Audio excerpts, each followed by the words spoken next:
Mas Rizky, Bu Yani, dan seluruh peserta yang hadir pada kesempatan hari ini. Alhamdulillah, saya ucapkan terima kasih yang sebesar-besarnya atas supportnya seluruh instansi, dinas, lembaga yang mensupport Kelurahan Tegal Gede. Karena kelurahan jika tanpa support Bapak dan Ibu semua, kita itu bukan hanya berdarah-darah Pak, cungkir walik gitu Pak. Jelas itu. Karena sebagaimana disampaikan Mas Rizky, kita tidak punya ADDKL ya, dana kelurahan dan sebagainya. Namun alhamdulillah kita punya mimpi Pak. Dan mimpi itu semoga kita masih punya semangat untuk tetap membangun ini semua.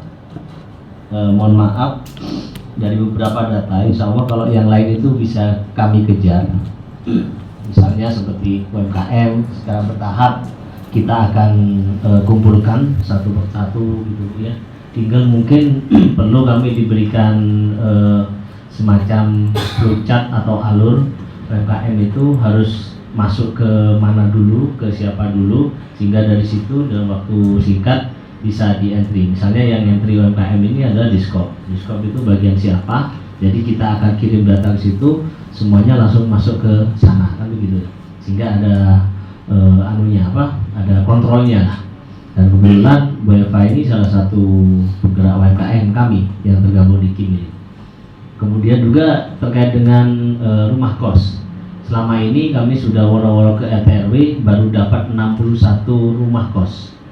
Ada jumlah kamarnya sudah terisi berapa, kosong berapa, kemudian masing-masing kamar itu harganya berapa, potensinya ketika di total itu Pak sekitar 5,8 miliar setahun dari 61 rumah kos saja. Saya pikir Pak RW, Pak RT yang hadir di sini ini tahu mungkin ada banyak rumah kos yang belum dilaporkan. Nah, tapi setidaknya ini masuk dulu, saya rasa. Nanti kemudian ketika kita akan update, kita lapornya kemana. Nah, mohon kami juga diberi info terkait itu. Kalau terkait dengan data-data yang lain, kami juga sudah sajikan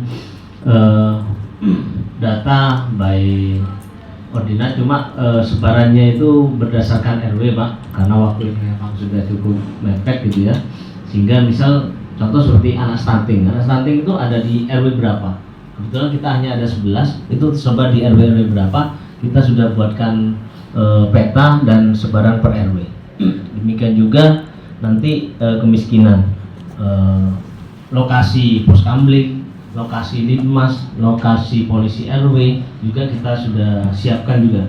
Namun yang menjadi diskusi kita hari ini mungkin mencari solusi yang terbaik dalam rangka waktu singkat ini terkait dengan Kelurahan Cantik ini adalah bagaimana kita bisa menentukan angka yang sama, sumber yang sama, dan output yang sama terkait dengan data kemiskinan yang ada khususnya di Tegal Gede.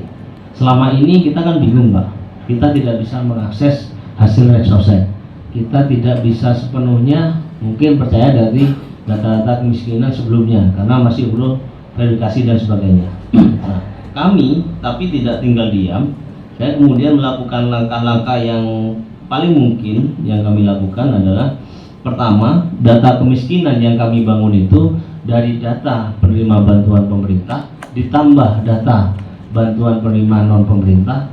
Yang ketiga adalah laporan dari masyarakat.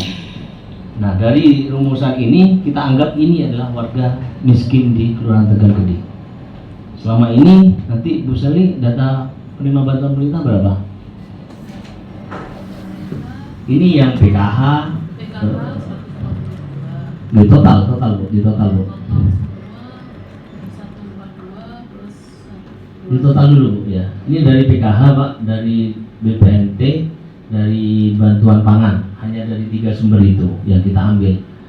Kemudian yang di luar bantuan pemerintah itu kita pastikan mereka yang tidak menerima bantuan ini, nah ini dibantu dari NGO atau lembaga amal yang lainnya yang selama ini masih berkenan berkolaborasi dengan Kelurahan Tegal Gede yang dibantu oleh Puskesmas ini.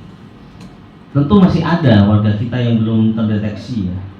karena kan memang itu tadi hasil data Reksosek kita sama-sama tidak bisa mengakses gitu.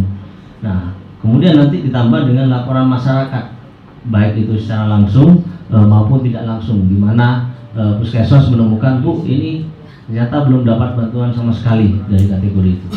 Berapa, Bu? Bantuan pemerintah? Bantuan pemerintah yang meliputi dari BPNT, PKH, BPHJHT,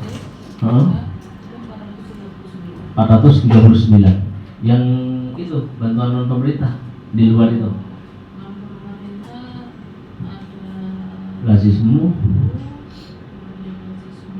Salimah ya, kemudian Khairul Ummah 75. Nah, total berapa itu? 75 tambah 400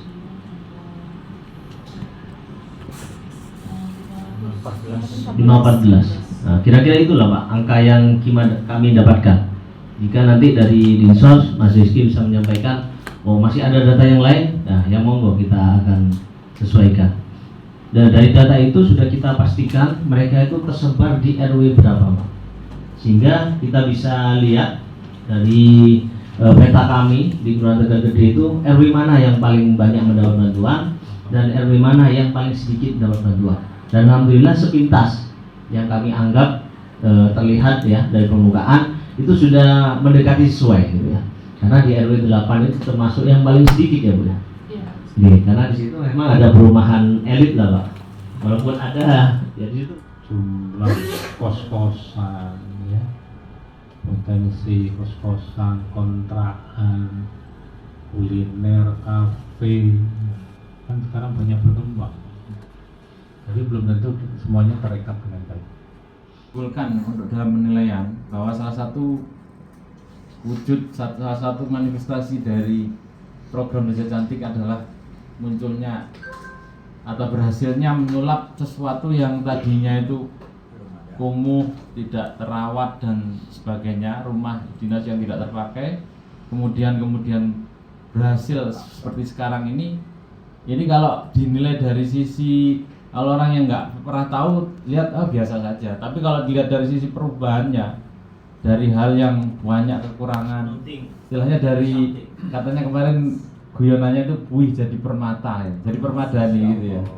Jadi kayak merubah kawasan pembuangan sampah jadi perumahan seperti itu. Maka ini akan menjadi poin yang sangat besar saya kira dari tim penilai yang datang. Oh, ini awalnya itu seperti ini. Apalagi dengan kondisi balai kelurahan yang lubang. Jadi adanya progres perubahan itu yang saya kira ini akan menjadi poin lebih. Kalau hanya melihat datang ke sana, lihat romantis seperti itu biasa-biasa saja pastinya. Tapi kalau melihat perubahannya dari sebelumnya, yang mau apa? Ini aja yang internetnya harus disokong sama ini, terus masuk itu, masuk sudah kayak masuk ke sarang laba-laba gitu ya. Jadi yang nggak karu-karuan itu sekarang sudah rapi sedemikian rupa. Saya kira apalagi ada panel apa dari Jatim, itu suatu perubahan yang perlu kita tampilkan, perlu apa untuk sisi nilai yang lain, nilai tambah yang perlu disisipkan dalam penilaian, yang perlu kita ini sampaikan ke penilaian datang bahwa ini awalnya seperti ini, kemudian berubah menjadi ini, dan Pak Lurah kemarin mau mensupport video-video atau dokumentasi sebelum-sebelumnya yang ada itu, sama perubahan itu ada insya Allah ya. Sudah sudah ada itu. Jadi itu kita paling tidak orang penilai datang welcome ini loh. Awalnya Bu langsung disetelkan video seperti ini, oh jadi seperti ini. Adanya sentuhan program Desa Cantik atau itu bisa muncul romantis itu.